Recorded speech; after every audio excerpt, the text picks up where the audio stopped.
Hey, this is a Richard Sherman podcast brought to you by Super Draft Fantasy, the official fantasy partner of Caesar Rewards. To all my PFF listeners, it's time to get hooked up when you play.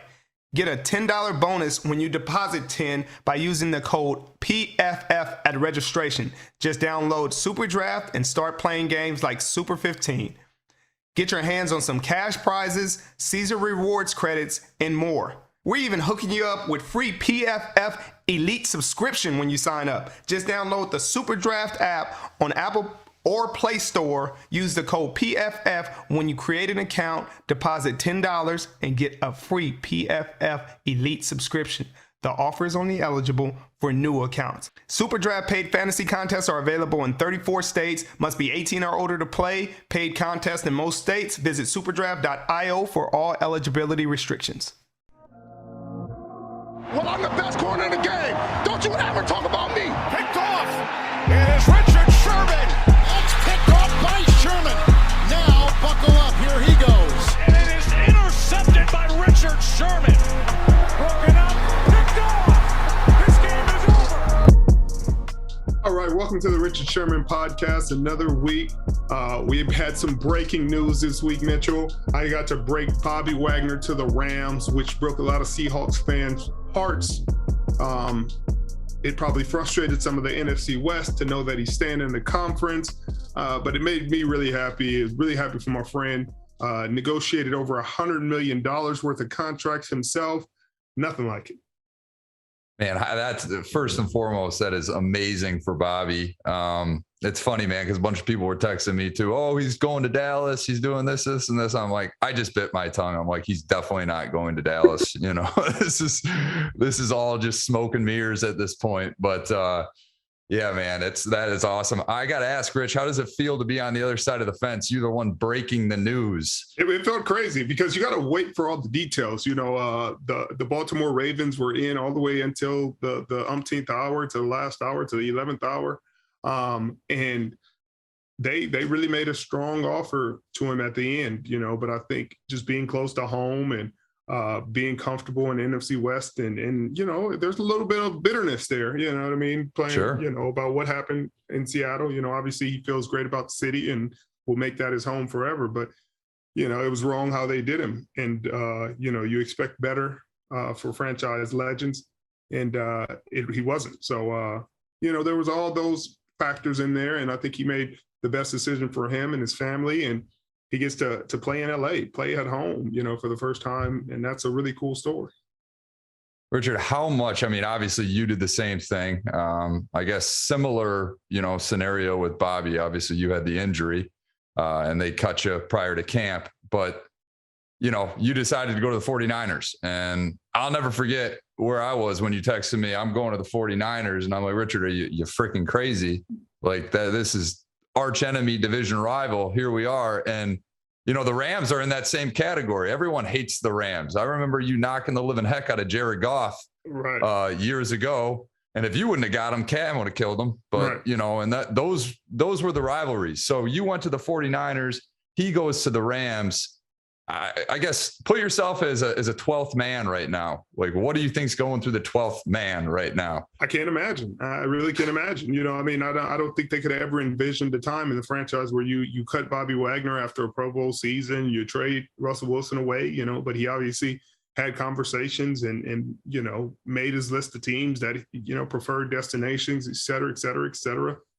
So, you know, I think they were a little bit more prepared for Russell to be leaving than Bobby. You know, you hear the whispers about the cap charge being pretty high. I think it was $21 million this year. But, you know, for most teams, you can say, hey, we'll put some voidable years because we want to keep this guy. This guy means a lot to our franchise. And especially after you trade Russell Wilson, you're not cap strapped at all. You know, you're not worried about, hey, you're going to have to pay the quarterback $35 million for the next couple of years, $40 million, et cetera, et cetera. So you think, okay, you still have this veteran leader, Pro Bowler, all pro, one of the best in franchise history. You would expect them to maneuver. And other teams have been able to do that. Other teams have been able to, you know, you see what the Rams doing. Everybody's like, the salary cap doesn't exist because the Rams keep signing person after person after person, because if you want to keep a team together, you can do it if you want to keep a team together. But what the Seahawks fans are finding out is that these players that left kind of disgruntled had a fair gripe, because you made the sacrifices, you played hard, you did everything you're supposed to do, and they're like, hey, why didn't you take a pay cut? It's like, well, they were never asked to. There was never a conversation. The conversations were at the closing. The conversations were, hey, we were going to cut you during free agency after we found a replacement, but hey, since you came up here to have the conversation, I guess we'll just cut you before free agency. Do you a favor. It's like, wait, okay, I didn't know we were getting cut in the first place, but all right, cool.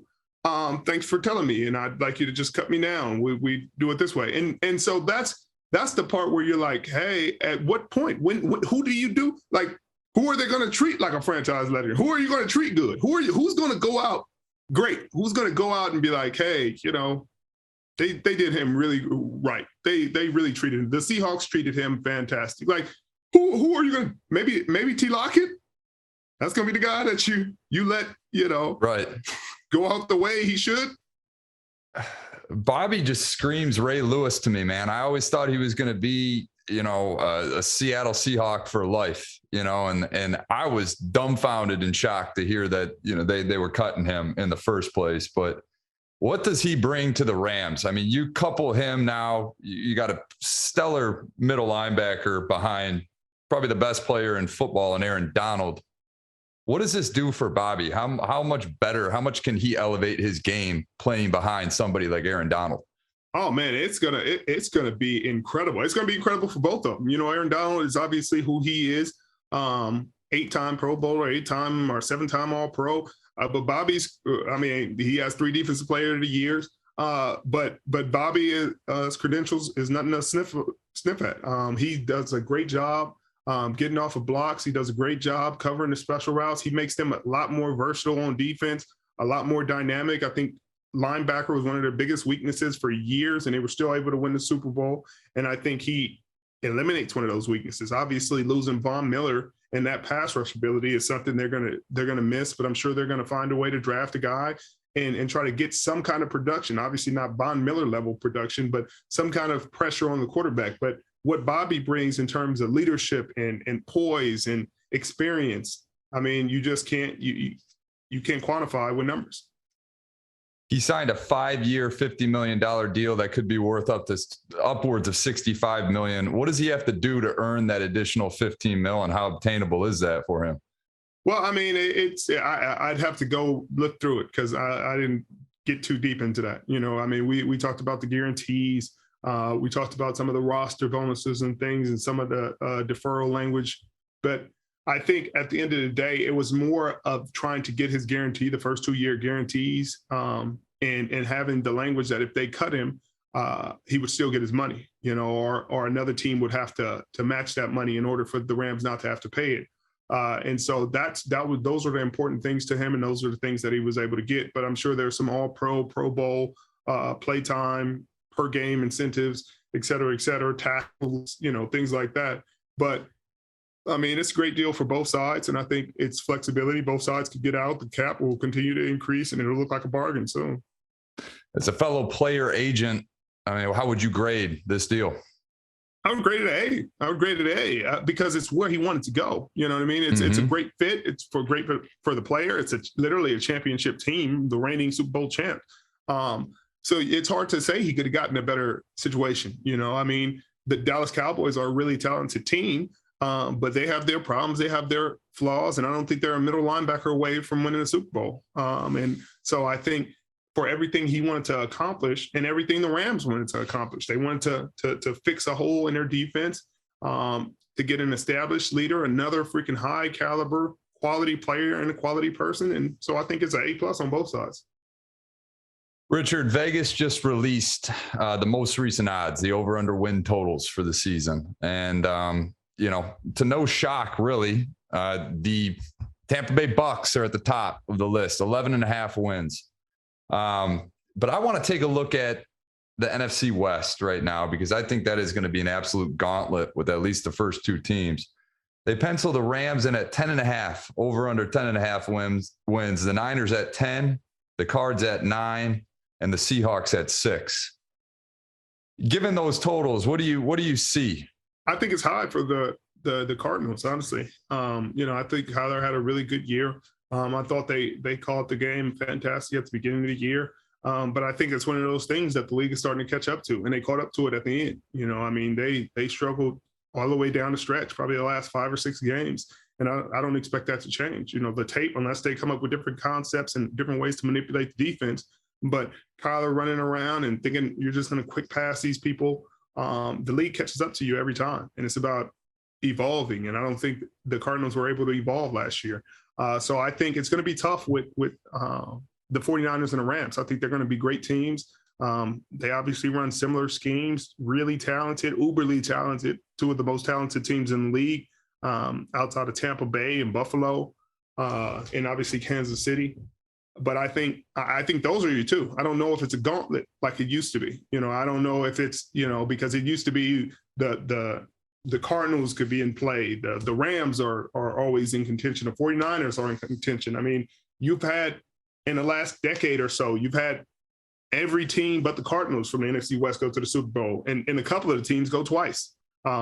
You've had the 49ers go twice. You've had the Rams go twice. You had Seattle go twice. And so I think it's always been a strong conference, but I think the Rams and the 49ers are obviously the class, and I would expect both of them to go over 11 wins, with the talent they have. Sure. Let's stick with the 49ers here. There was interesting news, I guess, in the Jimmy Garoppolo world. I don't know how much is truth and not, but there was reports that the Niners had received a solid offer for him, but we're waiting for a better one. And now Kyle Shanahan's saying that there's a possibility he might still be on the roster this year. I mean, what do you think happens with Jimmy G going forward? Do the 49ers truthfully get what they want, or are they kind of putting themselves against, putting their backs to the wall with having Trey Lance already there? I don't think they're pressed. I don't think they're pressed. I think that's a positive problem to have. I think, having 2 good quarterbacks is better than having none. And I think that's the way they see it. I think the season's a long season. It's a grind, and teams run into situations where you need a quarterback, where, hey, somebody got banged up. And I think instead of cutting him and getting no value for him, I think they're willing to wait and be patient and maybe find some value during the season. I don't think he's going to be on the roster next year. Obviously, this is the last year of his contract, but I think they're not going to just let him walk away and get no value out of him. Jimmy has played really good football for him, took him to a Super Bowl and to 2 NFC championships. And regardless of, some people think he's, terrible. Some people think he's great. But I don't think that I don't think that the 49ers expected to be in this situation, but they're okay with it. And I think they've been transparent. I think they've been communicating to the best of their abilities. I think we can't trust the rumor mill, especially in the off season, because you got to sell headlines. So you can literally make up anything and say, hey, sources say that this is happening, until the team comes out and disputes it. And who wants to come out and dispute every single thing that's going on? Sometimes it helps them. Sometimes it helps heat up the market. If you say, hey, we're getting a second rounder out there for him, maybe they put out the rumor. I don't know, but I would assume they did. Right.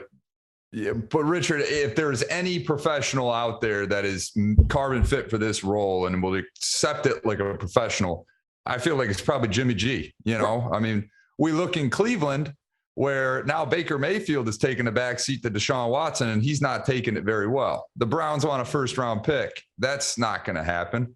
What do you think of Baker's game? Where do you think is the best fit for him? And what do you think the Browns can realistically get for him? I'm not a huge fan of Baker's game. I think he's been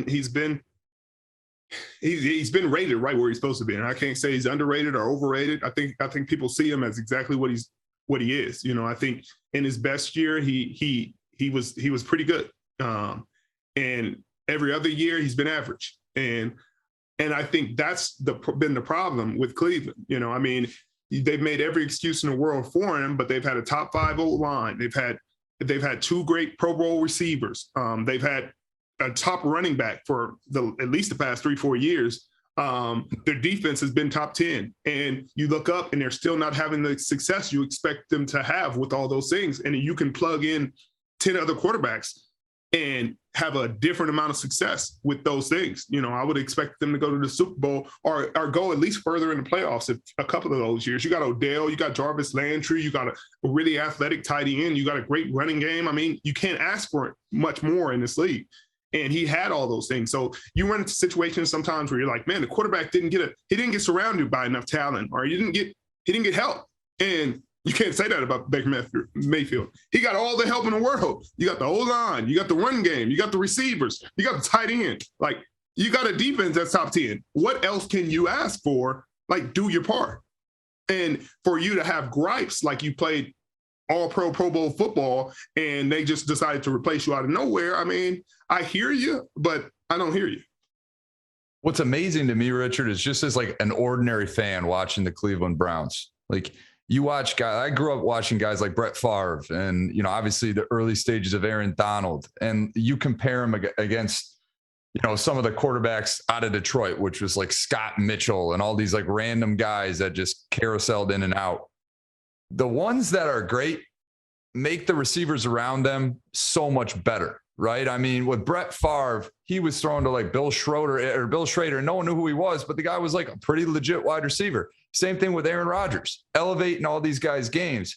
And that's where, to me, what stands out most about Baker is, to your point, I'm questioning, and we both maybe I question more than you because you backed him up, but I thought something was wrong with Odell, you know? And then he goes to LA and he's just back to his normal self. It's amazing to me that Baker Mayfield can be surrounded with so much talent. Like, you hit the nail on the head. They got Nick Chubb, they got Kareem Hunt, they got solid tight ends. They have, you know, a couple really solid wide receivers. And for Odell to be misutilized so much, it just screams that something is wrong there. So obviously the Browns identified it and they went in a different direction. And I think the rest of the league sees it. I mean, the rest of the league, that's why you're not getting like it. You wanted a first round pick for him.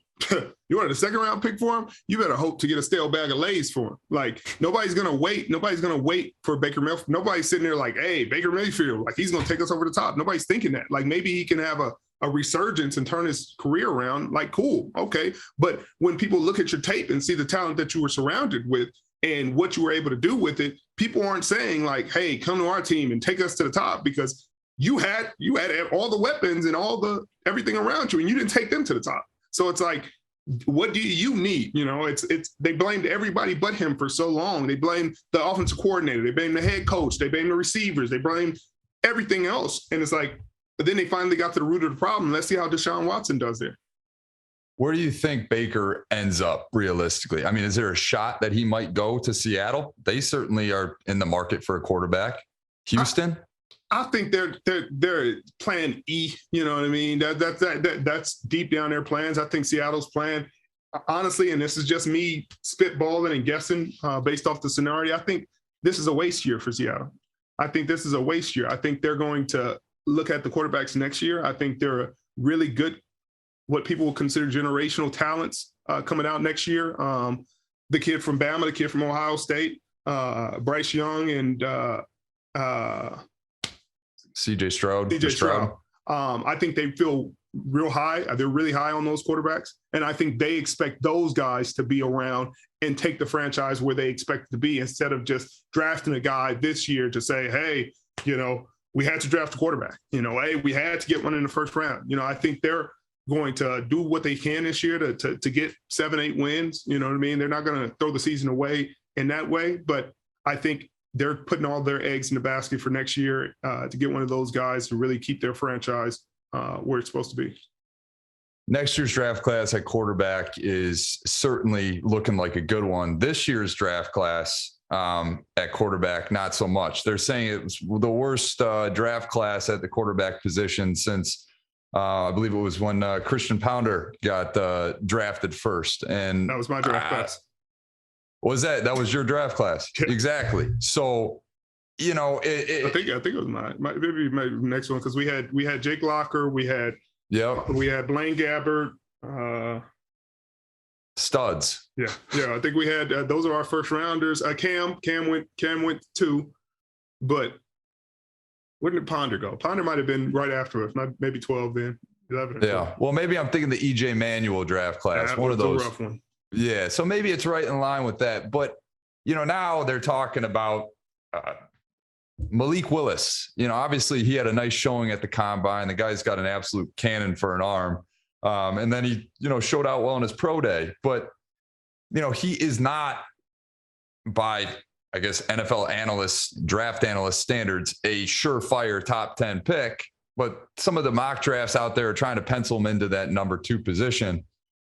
With this draft class not having a quarterback, I mean, what do you do? I think it's pretty well set that the Jacksonville Jaguars are going with Aiden Hutchinson. So let's take a look at the Detroit Lions, because that's where probably this draft is starting. They're going to be in need of a quarterback, probably not this year, but more than likely next year. What do you do if you're them? Do you take a flyer on Malik Willis, or do you just look at the shiny object and cast it away? No, you got to cast it away. I think you got to build around your team. I think Jared Goff is fine. I think he's fine. I don't think he's the greatest. I don't think he's the worst. I think he's fine. I think he was able to show that, hey, you keep it simple for him.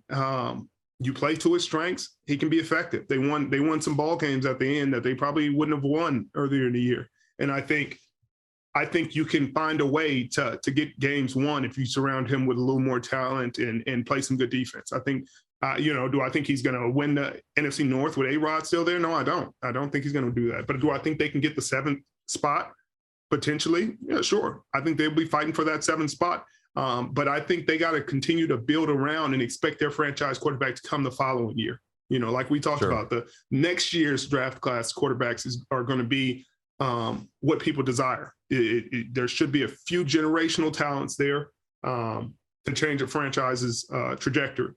But I think if you're sitting here and you're just getting desperate and you get too desperate too early, then you miss out on potentially getting one next year, because you're not going to draft 2 top 5, top 10 quarterbacks back to back. I mean, the only team that did it was the Arizona Cardinals when they did it with Rosen, and then they drafted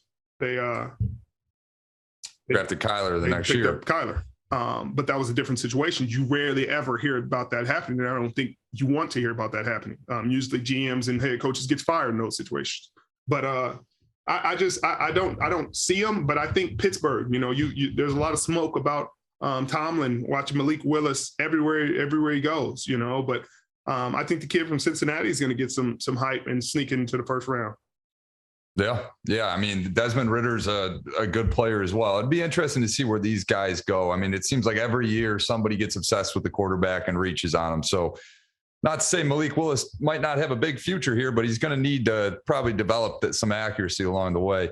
Who do you like in the draft? I mean, you've had an opportunity to sit down with Sauce now and with Roger McCreary. Who else is standing out to you in the draft? Well, I think Stingley's gonna because people fall in love with his rookie season. I mean his freshman season. I mean, it was really outstanding. And I was talking to Shed about that yesterday, and he was like, "Man, off that tape, he would have been the number 1 pick that year." Right. But his tape since then, if you take that tape out of there, if you take his freshman year tape out of there, they do not align the same way.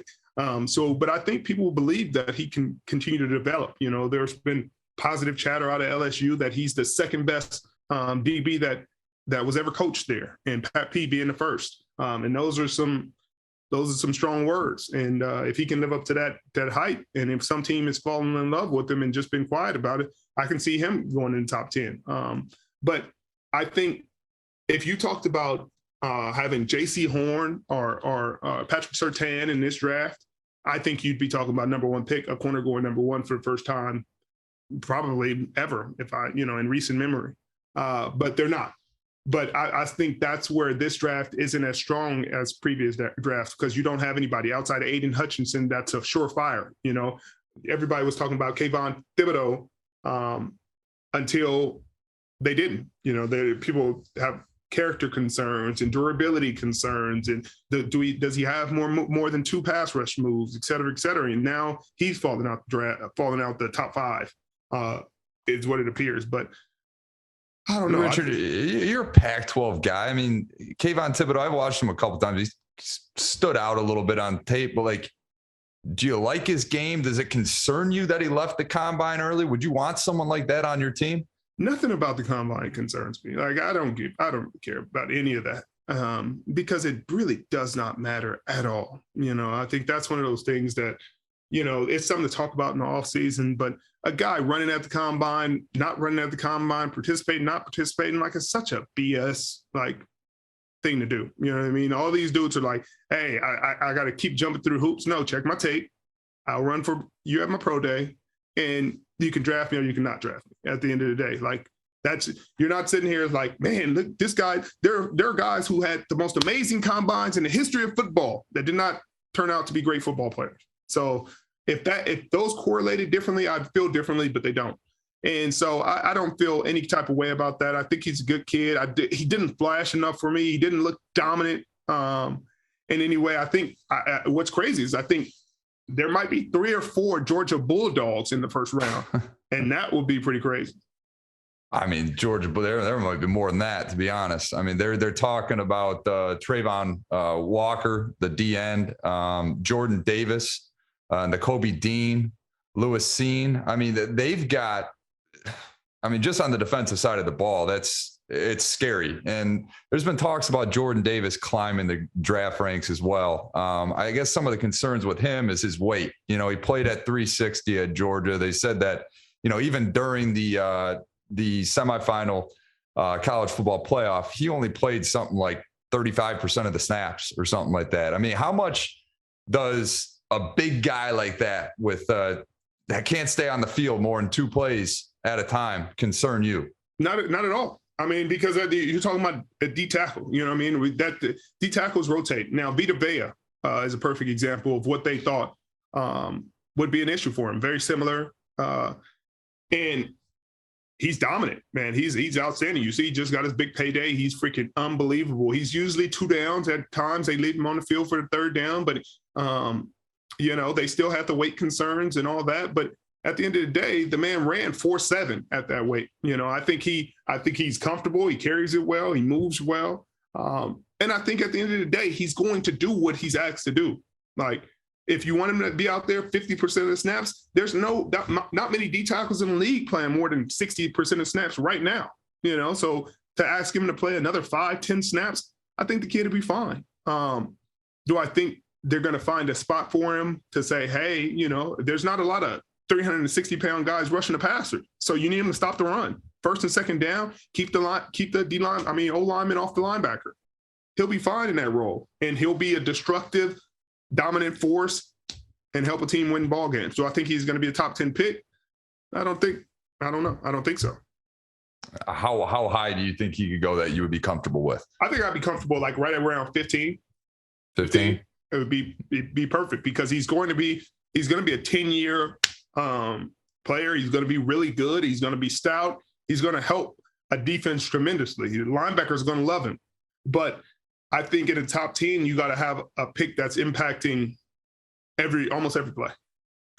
Richard, if there is one position in the NFL that seems to just have dropped off a cliff, it's the running back position. And, I don't know if it's like the Saquon Barkley effect that you draft the running back high and it's going to shoot you in the foot later. But what are your thoughts on how, I guess, the running back position has been devalued specifically in the draft? Well, I think the problem is it's been so many like low round and undrafted backs going out there and having a tremendous amount of success. That's been the problem. Guys have had tremendous amount of success and haven't been drafted very high. And I think that's been really cool, but it's hurt the market because the guys are like, hey, Kyle Shanahan find Raheem Mostert, undrafted, didn't get very many carries, has 200 and some yards and breaks the record in NFC Championship game. I think that changes the way people look at things because they're like, okay, we're spending a 1st-round draft pick on a guy who gets banged up. You got Zeke Elliott, who had a tremendous impact for Dallas and been great, been a Pro Bowler, really lived up to expectations, but they haven't won a championship. So it's like there are guys that the kid from Denver that's playing really well. I forget his name, but he had Javonte Williams. Yep, is having a really great start to his career, but wasn't a 1st-round pick, and nobody needed him to be. And he's having that kind of impact. So I don't think they feel like you need to reach for him.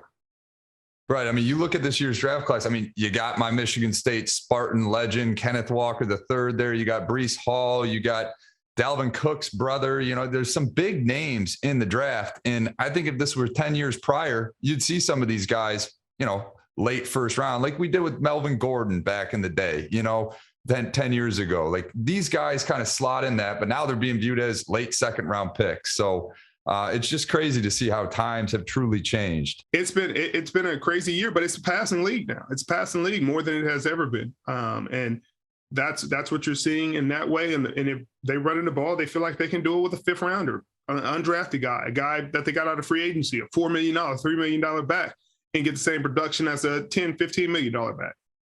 All right. I mean, it's going to be an interesting year. We got more conversations to happen, especially after the draft, and we see how it all shakes out. It's going to be a fun draft season. Right now I'm excited to watch the Final Four. Stanford's girls are in it, and let's get us another national championship back to back. Stanford women's basketball. Richard, we'll close it. Stanford women's basketball. They're winning the women's championship. Who do you got winning the men's Final Four? Well, it's going to look fixed, but I feel like Coach K is going out with a national championship, and that's a beautiful storybook ending.